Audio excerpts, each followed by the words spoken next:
Sunday morning, everybody, and happy New Year's Eve.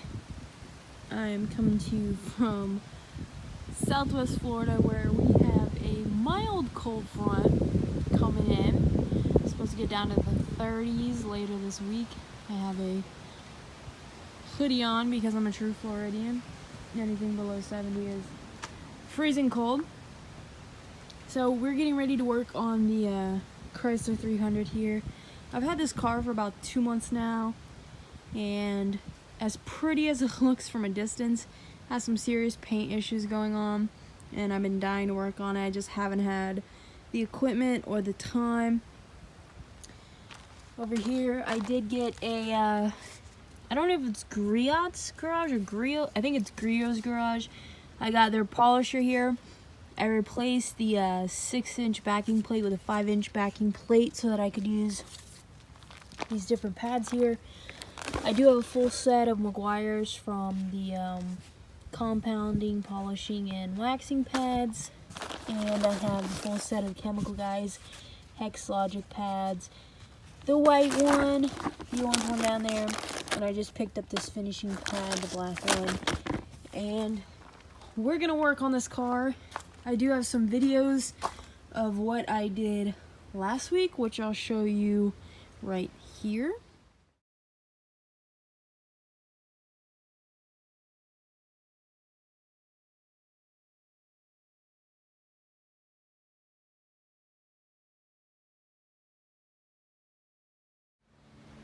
But unfortunately, I did end up getting sick, so I had to stop working on the car, and then by the time I felt better, I had to work. So I have today off and tomorrow off.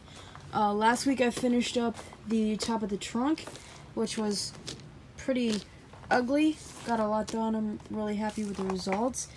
And today we're gonna work on the back of the trunk and possibly the bumper. So as you can see from a distance, this trunk doesn't look bad. It looks pretty nice. It's glossy. There's a nice reflection.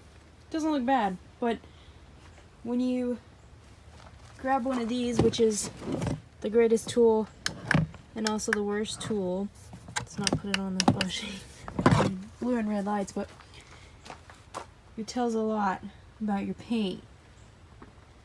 I mean, obviously this is washing, but look at those swirls and scratches in the paint.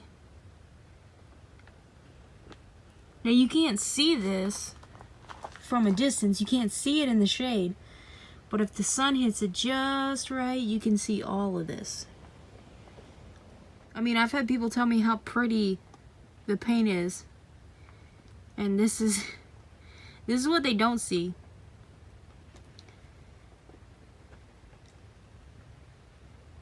So that's how the trunk looked, and it looks 100 times better. I'll show you the trunk. Now obviously the trunk is dusty, but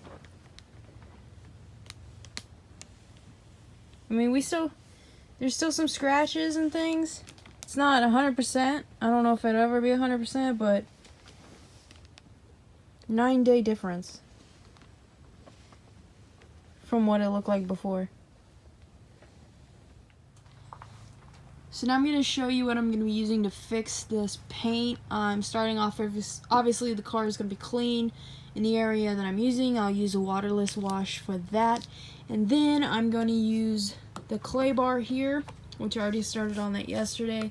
This is just Meguiar's clay bar you can get at Walmart in the box kit. You can get it at Advance Auto, wherever. I know they have different types. This is the only kind I've ever tried, but I'm definitely interested in trying the different types of clay they have. I'm using a mixture of detailing spray and waterless wash. I found that economically the waterless wash is my best option. I have no issue with it. It works great with the clay, so I'm using that. Then I'm moving on to the Mirror Glaze 105. This is a compound. I used to use Ultimate Compound. That's what I normally use on my Sea-Doo, on the gel coat. But I was, reading some people who have been detailing for a long time talk about the fillers and things that are in the Ultimate line. So I decided to switch to this mirror glaze, and I've had good results with the Ultra Cut Compound. And I'm also going to be using the Ultra Finishing Polish, the 205, and I'm going to finish it off with the 21 Synthetic Sealant 2.0. This is all Meguiar's Mirror Glaze brand. So these are the weapons that I'm going to be using to fix this paint. Now, I'm not going to get it 100% because, number one, I'm not sure it can get 100%. And number two, I'm not very experienced in detailing or fixing paint. You know, I can lay down wax, I can wash the car, but I don't have a lot of experience doing this, so I'm gonna get the best result I can get out of what I have, learn from that, and if I ever have to do it again, I'm sure I'll be more experienced, know more, and be able to get better results. So this is what we're working with, and I'm gonna get everything primed and ready to go and start working on this here area of the trunk. So I gotta tape all this off, take this off, take that off, and get started. Alright, so we are taped up. I'm gonna tape up the light bar and both of the emblems. I swear this is why detailers charge you so much. This takes forever. It's not perfect, but it's as good as it's going to be. Thankfully, I have two different sizes of tape, which definitely recommend. I'm almost out of this one, which I usually use to divide up the panel. But that is done. So we can actually get started on this thing. I clayed it, and I feel like it's at a good spot where we can, gonna spray it down again, just get rid of any other debris, and we're going to get started. I've done 2 passes so far with the M105, I believe. Yeah, M105. So we're going to check it out. This is the side that's not touched. Over here is 2 passes of M105. Not perfect, but definitely better than what's going on over here. Focus. I'm not sure why this light has this option. It's kind of weird. We're finished going over it with compound. Now we're going to use the Hexlogic white pad and the Meguiar's 205 finishing polish. Probably do 2 passes with this pad, and then we're going to move to the waxing pad, but still using the polish. And we'll do like 1 pass with that, and then we'll move to our wax. So I've shaken up the polish pretty good, and I'm going to attempt to show you how I prime the pad. So I'm going to do 4 drops like that. Oh, that was a bit much. It's hard to do. So I'm going to do about that much. Usually I'd use just a little bit less. And then I'm going to, without starting it, I'm going to move the pad across the area that I'm going to buff to just kind of move that polish around, smooth it out, and then I will start. And then after that, once I do my passes, so I'm going to go across in like a 1.5 foot section, back and forth, and then I'll go up and down in a 1.5 foot section. And then after I do that, from now on, I'm just going to use 3 drops. Still not quite that much, but just 3 instead of 4. So we are in the last stages of finishing this up. I have this Mirror Glaze 21 Synthetic Sealant and this Hexlogic finishing pad that I'm going to be using. I used this Meguiar's finishing pad, waxing pad to do the final coat of polish because I just don't love this pad. Now I do a more aggressive polish pad and then a lighter, less aggressive pad for the final coat of polish, and I'm using the Meguiar's waxing pad to do that because I don't know, I don't love how flat it gets. It doesn't feel like it's really doing what it could be doing. It just kind of smashes like a pancake. So I do use it, just not for its intended purpose. So I'm going to be using this Hex Logic pad, which they're actually a little bit cheaper than the Meguiar's most of the time. And you can just see how thick that pad is. And I don't know, I just enjoy these pads a lot more. So this is my first time using their waxing pad, so we'll see how it goes. Alright, I just finished the last coat of wax and took all the stickers off.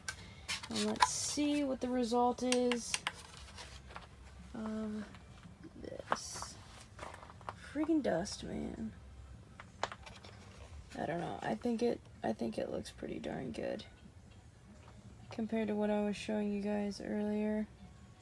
I mean, we still got some scratches and stuff if you look really hard. But I mean, 9-day difference, guys. 9-day difference.